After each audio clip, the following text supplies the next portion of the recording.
ভাই সবার দৃষ্টি আকর্ষণ করছি আমাদের টেকনিশিয়ানের যে পিলারগুলি আছেন সবাই পিলারগুলি সিলেক্ট করেন। আর তারপরে খেলা শুরু হইব। মোটামুটি টাইম অনেকটা হয়েছে, প্রচণ্ড রৌদ্রু। আপনারা দেরি না কইরা একটা মোটামুটি সিদ্ধান্ত আসেন।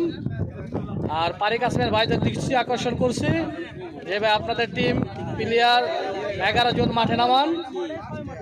আর আমি গোল্ডেন কাজল, আমার একটা পেজ আছে ফেসবুক এবং ইউটিউব, সবাই সাবস্ক্রাইব করবেন। প্রবাসীদের পাশে আমি আছি, গোল্ডেন কাজল পেজ, গোল্ডেন কাজল ইউটিউব চ্যানেল।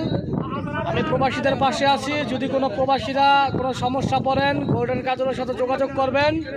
আমি যতটুকু পারি আপনাদের উপকার করুন এবং আপনাদের পাশে থাকার চেষ্টা করুন। আমি চাই আপনারা আপনাদের পাশে আমরা রাখেন, আমি যেন আপনাদের কাজ কাম করতে পারি এবং আপনাদের দুঃসময়ের পাশে দাঁড়াইতে পারি। কোনো অসুবিধা থাকলে আমার বলবেন, আমি যতটুকু পারি চেষ্টা করুন। সবাই ভালো থাকবেন।